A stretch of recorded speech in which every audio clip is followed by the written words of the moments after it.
Peace, peace, peace, peace, peace.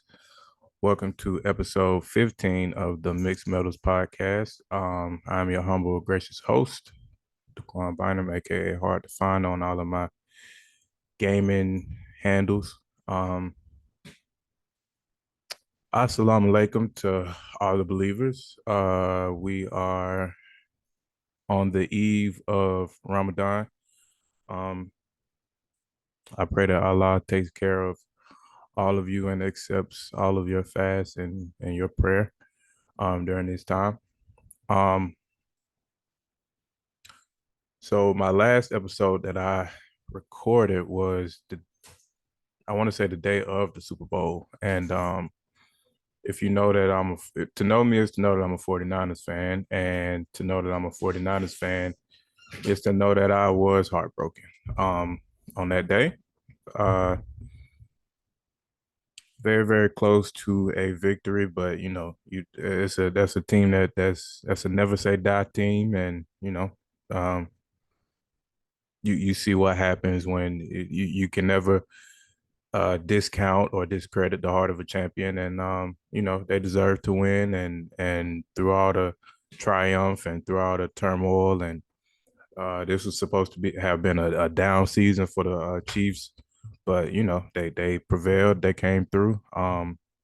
Hopefully my 49ers will be back at it next season. Hopefully we are able to finally get over that hump. um Past couple times that my 49ers have been in the Super Bowl has been against the Chiefs, and I'm just hoping that, maybe that third time around is the charm. If it is against the Chiefs again, or what have you. Uh and I mean, a lot of interesting things so far in the offseason already have taken place. I'll just cover that briefly. Uh Last I saw, Baker Mayfield signed a 3-year, $100 million deal.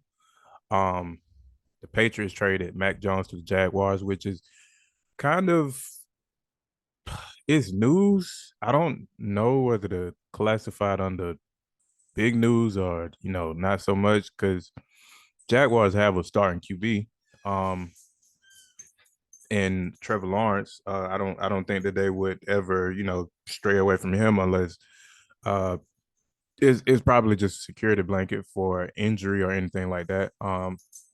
And if I'm not mistaken, they didn't trade him for much, like a couple mid-round picks or something like that. So I don't think that the Patriots were looking for too much. They do have the number 3 overall pick coming up, so they'll probably be looking at a Jaden Daniels or Michael Penix, maybe Drake May. Uh, got a few in there. So yeah, I mean, I think that they'll definitely be drafting a quarterback. Definitely be able to start over with the new regime under Gerard Mayo, and after 24 years of Belichick, it's going to be difficult, to say the least, but it's going to be just a complete refresh, a complete rebuild, a complete just do over. And we most of us haven't seen that, in our lifetime with the Patriots. So uh, it's going to be interesting to see. And I mean, I like the move for the Jaguars as far as, like I said, a security blanket. Trevor Lawrence doesn't do well, stand 100% for a season. Trevor, if I didn't say Trevor. So that could be something, just having a backup, for a game or two per season. I'm not sure how long Mac Jones will be there. I don't think Mac Jones is an answer by any means, as far as like if Trevor Lawrence was out for an extended amount of time, I think that they should still go get a quarterback.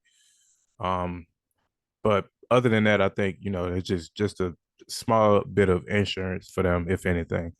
Uh, Fletcher Cox retired after, let's see how many seasons. Uh, 12 seasons.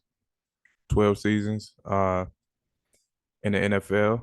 Super Bowl champion, 6-time Pro Bowler. Uh, possibly a Hall of Famer. I don't see why not. So that's a huge deal for the Eagles. They was already having trouble on defense this past season, more so in the secondary than the line, but they got a lot of issues to be addressed in that defense. They got a lot of holes to patch up over there. So that's a huge blow to the Eagles, especially after Jason Kelsey retired. Uh, and that also happened since I've been away. So that's pretty interesting. They got two huge gaps to fill on the line in general, but on both sides of the ball, I think that they got some stuff to be ironed out. Um, a lot of releases from the Bills. The bill came due as has been the cliche so far with them. Uh, they have signed Taylor Rapp, safety, on a 3-year deal worth up to 14.5 million. They signed Mitch Trubisky, which is also interesting, on a 2-year deal. Terms don't seem to have been announced. They signed David Edwards, a punter. Um, doesn't really say much about their news for whatever reason. I'm not sure. But they let a lot of players go. Um, the Chiefs went all in on their quest for a three-peat, the first in league history. Um, and signing Chris Jones to a massive 5-year deal. That'll probably get him to retire as a Chief. Um, they still got a couple more uh, retentions to make as far as their depth chart. And key positions and things like that. They possibly have to lose a guy and L'Jarius Sneed, I believe, especially with that huge deal that Chris Jones just got. So keep an eye out for that. That'll be interesting moving forward. But I think that Pat Mahomes having that huge deal, but also having the flexibility, having it stretched out over such a long amount of time, has kind of given them a little leeway as far as the salary cap, and the salary cap is going up a little bit this upcoming season. Um, so that's going to be pretty interesting to see. Um, and I'll just keep you posted on anything else that I see moving forward as far as the offseason. It really just started. Jerry Jeudy got traded to the Cleveland Browns. Um, and I mentioned the Mac Jones trade already. So those are, a couple of the headline uh, news, if you will, so far. Uh, at this current moment, my Sixers, are up on the Knicks by 5 in the second quarter. Very low scoring game. It was 15-15 after the first quarter. Um, some old school NBA right there, if I never seen it.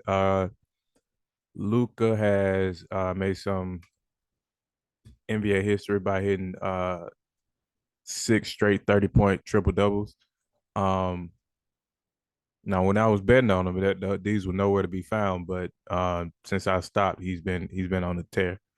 Uh, a lot of people got Luca in the MVP conversation. I think that that's fair, but I do think that he should be towards the bottom of any MVP conversation that there is, because his team is in like eighth or ninth place or something like that. They're not very high. And of course the MVP doesn't always go to the best player on the best team. And I don't think that that's what that award is about. But I think that the NBA kind of uh, I we can say they made a mistake when Russ won MVP as a 6 seed. I don't think we've had anything like that happen since. Uh, and I don't. If we do have that happen again, I think it'll be a long time. I think it'll be a time where everybody's kind of middle of the road, middle of the pack rather, in the standings, and a lot of similar records, like where maybe 2 or 3 games separate first from sixth or something like that. Um, But other than that, I don't think that we'll see a lower seeded team have an MVP. It just doesn't seem right. The stats can back it up, but usually speaking, the not even necessarily the best team statistically or record wise or anything like that, but um, we can use this as an example. I think that Jokic is having a better season than Luca, and they have a much better record. They have had much more success. They have swept the leagues, the team with the best record in the league by I think they're at least 6 games above the entire field.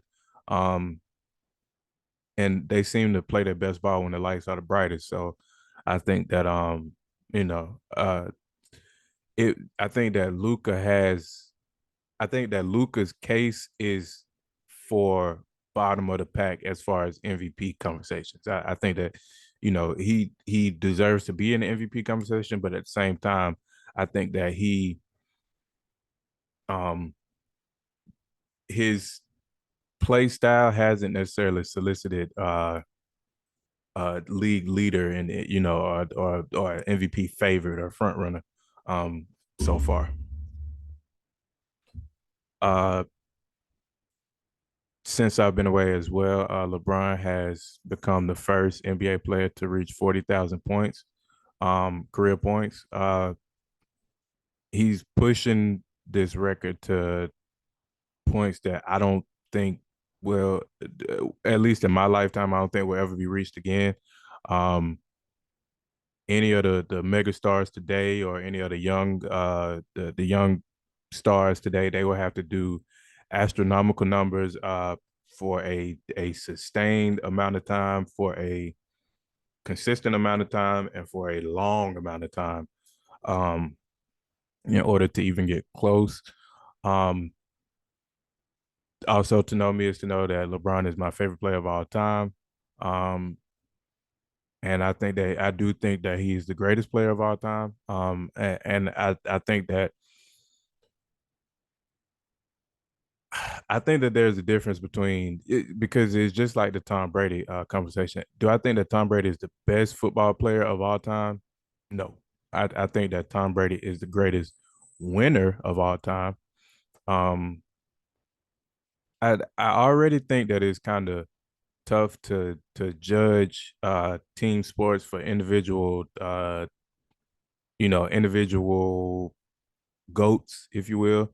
Um, it is really hard to have a greatest football player of all time because so many different positions mean so many different things and can impact the game in so many different ways. Where a Dion played primarily defense and was a shutdown corner, one of the fastest players on the field at all times. Um, was had the personality off the field, just was who he was, and is the greatest at his position of all time. People don't necessarily push for him to be in that greatest player conversation. You only hear about a Jerry Rice, which he plays a dependent position, so it's just always tough in those situations. But um, I think as far as being a complete basketball player, I think like just breaking down each level of the game, I don't see, and this is just my opinion, of course, I don't see how you could have anybody above LeBron. Um, I just don't see it. If we talking longevity, if we talking the stats, if we talking, I mean, he's got rings. If it was about the amount of rings, then the age old conversation.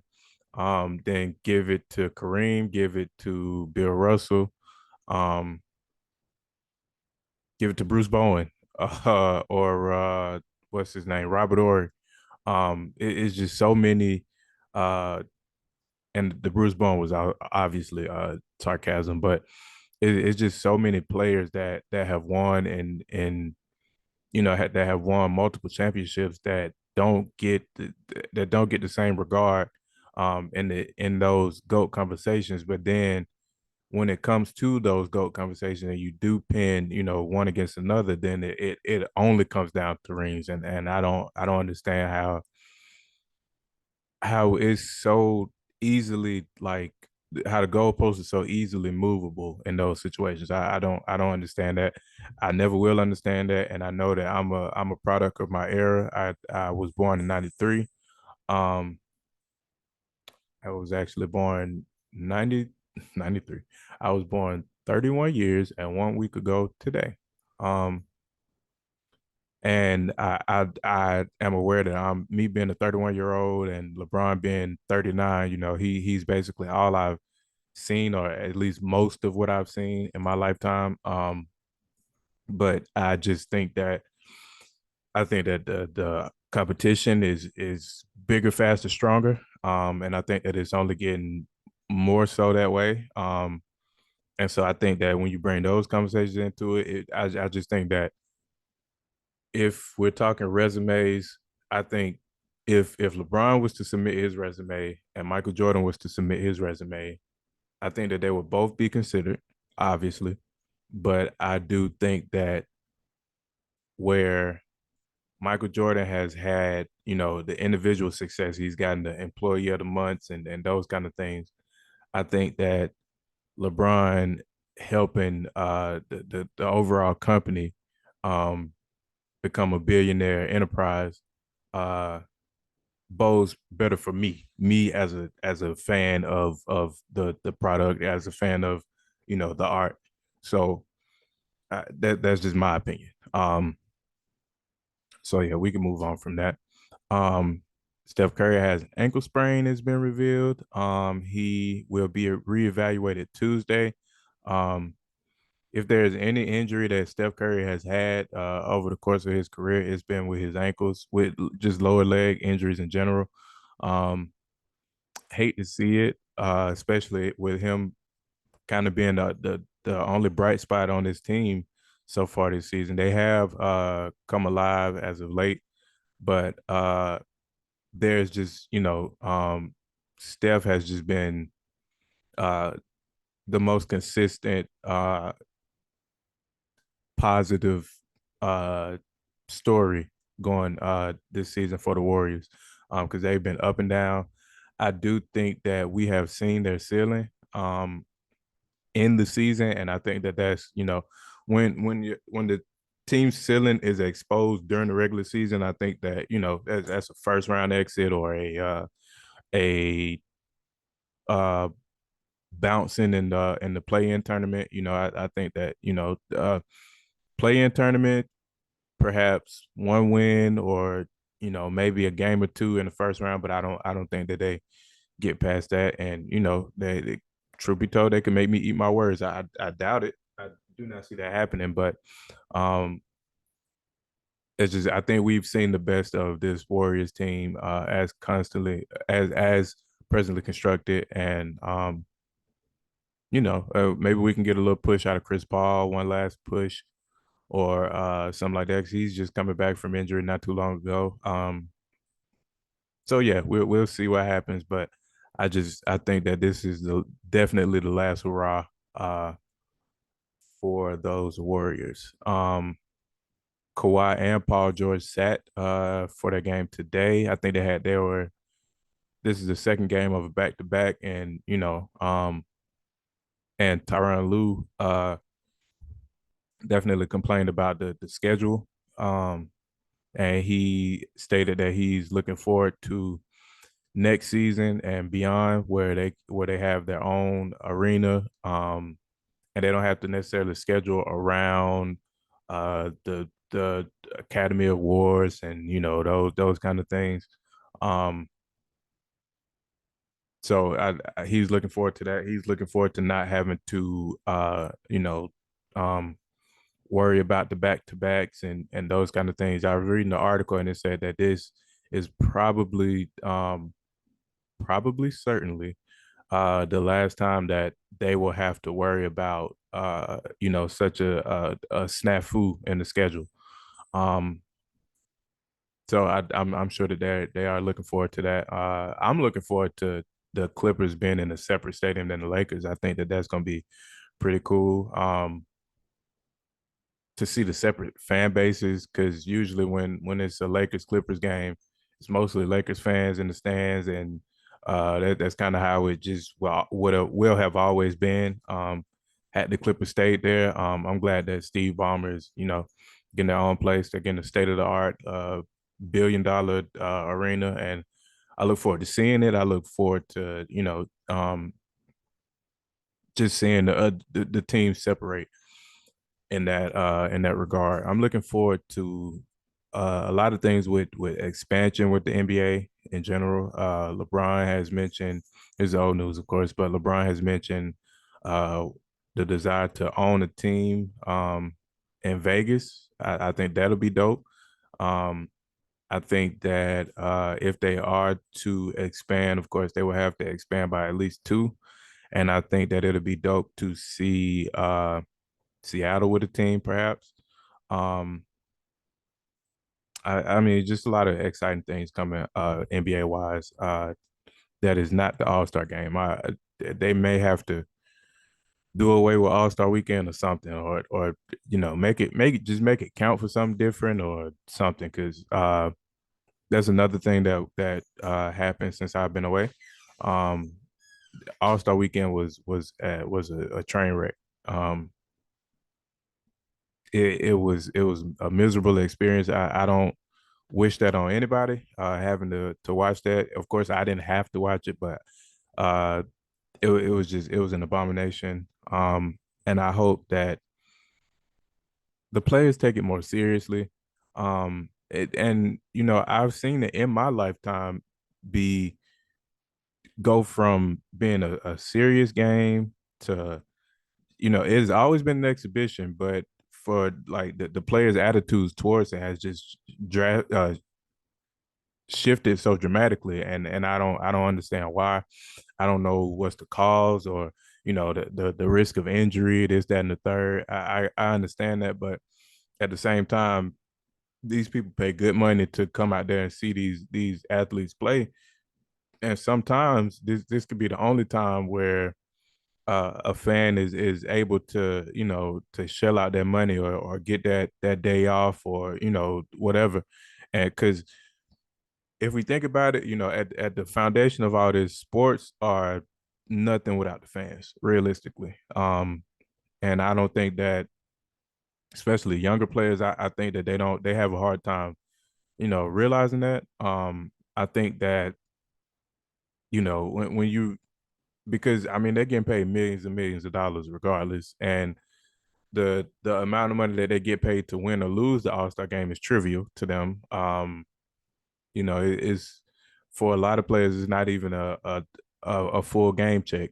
So I don't know. I just think that, and I mentioned it in a previous episode, that women's basketball has just been more exciting this year. First off, than I remember it being, since I've been watching sports, and um, on the college side, uh, women's basketball has been more exciting than the men's side. And not we're not promoting violence on the Mixed Metals podcast, but there was a fight today in the title game in the SEC for the women's, and I mean how often do we see that? How often do we see those kind of things on the women's side? Just that intensity and that amount of passion and those kind of things. So it's just been you know uh the tables are turning, I'll say. And I just think that I mean, you can even incorporate the women into the All Star Weekend, because the only bright spot in the All Star Weekend this year was I cannot remember her name. I apologize, but when she went against Steph Curry for that 3 point shootout, like a 1-on-1 3 point shootout, um, and she didn't get beat by a lot. I think she got beat by 5 or something like that. So she held her own against the greatest shooter that the world has ever seen. So I just think that incorporate more things like that, and uh revamping the dunk contest. If anything, I did appreciate at least the first couple games when they had the playground style of drafting players for the All-Star game. I did enjoy that. I don't necessarily know why. I guess I can see why it went away because the scores were getting out of control again. Um, but I don't know, something needs to change. They could put me on the marketing team, for the All-Star game and for the WNBA and those kind of things. Um, but I mean, I got a lot of ideas. I won't bore you with them. Um, but yeah, I think a lot of things need to change. On the music side, since I've been away, I've still been listening to Vultures. I know it's kind of taboo to speak about here. I've been listening to Vultures, some Boldy James. Benny's album was okay. And Schoolboy Q. Probably most excited about Schoolboy Q's most recent album, Blue Lips. Um, I think that it's a really good album. I think that it's a really good comeback. I don't think that Schoolboy Q has had a terrible album, but I do think that Crash Talk wasn't as good as any of his other albums. I do think that I won't even regard it as a mistake or anything like that. But I do think that it was a misstep. I'll say it like that, and I think that this was a great return to form. Blue Lips, um, just like his style on each song was just so vastly different. Kind of unlike any of his other releases. I think that this is basically a quintessential Schoolboy Q album. Um, his feature choices were great. Uh, I really like the song with him and Lance Skywalker. I can't remember the other gentleman's name. The song with him and Rico Nasty. She sounded a lot like Flo Milli in that song, but that's another story for another day. Uh, just I think it's a really really good album. I've listened to it quite a few times, and I will continue to do so. I think, well, of course, Vultures 2 was supposed to have come out yesterday as of this recording. I'm recording this on March 10th. Um, but per usual, what has been the usual with Kanye or Ye, there hasn't been any sign of it. He did tease the release of it and possibly the cover. It was him holding a picture of Ty Dolla $ign's brother, um, in the same style that was the cover for the first album. Um, so he could be it could be an impending release. It could be coming soon, I guess. Apparently, a fan, Ye Page, DM'd him and told him and asked him about the album, and he said, "We in the lab," whatever that means. Um, so hopefully we'll see that soon. Uh, let's see what else. Video games coming up. Rise of the Ronin and Dragon's Dogma 2 are coming out on the 22nd, so a little under 2 weeks. I've been playing Helldivers 2 a lot. That's been pretty much the only game I've played so far. Well, not the only game, but that's got most of my play so far this year. Um and I was playing The Last of Us Part 2 Remastered. And I never finished that game, so I just picked up where I left off on the PS4 version and continued my playthrough on the PS5 version. The Last of Us, the first one, is my favorite game that I've ever played. But my favorite game of all time is still Miss Pac-Man. Just a lot of familiar ties to that game, a lot of nostalgia, a lot of history with that game. Um, but yeah, I believe that is all I have for us today. I do want to do a focused episode on. I want to kind of review my favorite, like my top 10. I want to review some albums of those people. And I'll name those, of course, on the episodes. I think that'll be my focus, my next focus series. Hopefully we'll be getting back out there Wednesday or Thursday. Um, Coming up on finishing school. I got 5 classes left. I just started one, so after this one, it'll be 4 classes left. Now I'm well on my way. Other than that, again, good luck to all the believers this Ramadan. I'm with you as we take this journey together. This is my second one since my Shahada. Um, so pray for me as well. I'm praying for you. I appreciate anyone who has taken the time out of their day to listen for even a minute. Um, Thank you. I love you. Peace.